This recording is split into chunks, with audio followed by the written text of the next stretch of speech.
Horror is universal and it's ageless.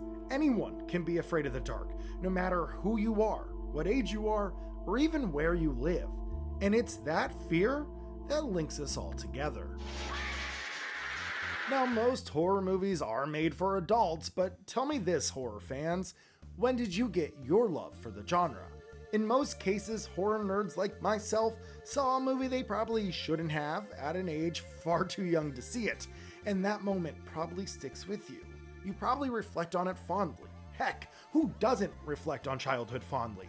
You're discovering the beauty of the world for the very first time as a kid. There's just something magical about being 10 years old, and tonight's movie rekindles the awe and the wonder of adolescence beautifully. The Gate reminisces on being a child and getting scared with friends. It's the perfect mixture of childhood curiosity and fantasy horror, and it's the perfect movie to review on this channel. Welcome to the HellBound Horror Show.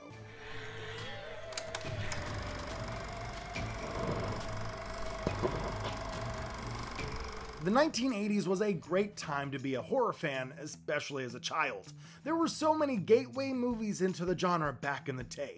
Now, as a 90s baby myself, I grew up on Are You Afraid of the Dark and Goosebumps, but kids in the 80s had Gremlins, Monster Squad, Critters, Poltergeist, Ghostbusters, Beetlejuice, The Goonies, and tonight's movie, 1987's The Gate. The Gate is such an amazing film, and I can't believe I've waited this long to finally watch it. Now, I've heard really good things about it for years, but for whatever reason, I just kept putting it off. So if there's anyone out there who was like me, who knew about the movie but never saw it, seriously, do yourself a favor and watch the movie. It's really good. But if there's anyone out there who's never heard of the movie, let me give you a small rundown of the plot. Glenn is your regular suburban kid who loves model rockets and his best friend Terry. Terry is a weird boy who loves metal music and whose mother passed away a few years ago. A tree is struck with lightning in Glenn's backyard, and after they remove the tree, a large hole is left behind. Terry and Glenn play in the hole, not realizing that it's a gateway to a demon world. Glenn's parents leave for a long weekend, and his big sister Al is gonna babysit him and Terry. Since parents are away, of course they throw a party. While at the party, Glenn and Terry open the gateway to the demon world by breaking open a geode and reciting the lines on an Etch-a-Sketch.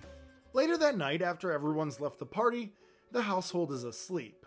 Terry wakes up to go to the bathroom, and as he returns to bed, his dead mother walks through the front door.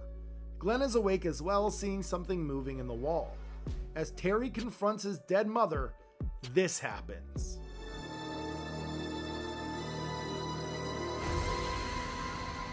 The family dog is now dead. The next day, Terry returns home and he listens to some rock and metal music. And it's through the lyrics of the music that he realizes what exactly happened. The metal band talks about an evil book and how it can summon and conjure demons.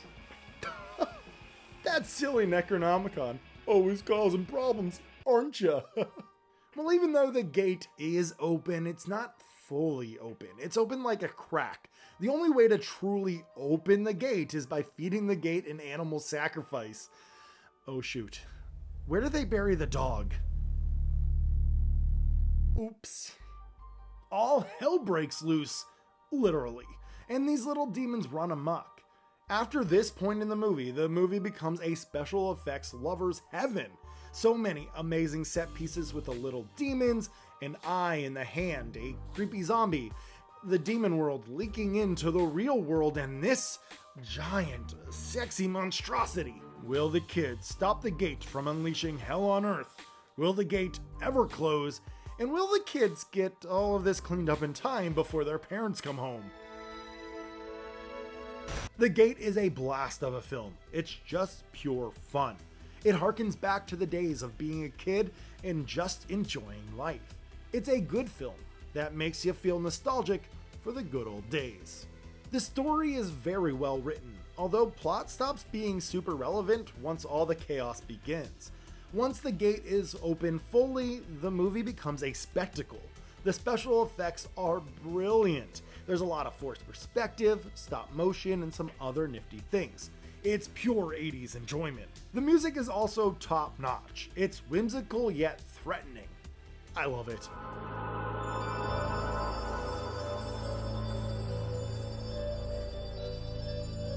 I can't recommend The Gate enough, especially if you grew up a horror fan. This is the perfect gateway movie into the genre, and I bet it scared the crap out of a lot of little kids. And that's all I have for tonight, so as always, thank you so much for watching. Stay healthy, stay safe, and take care, everyone.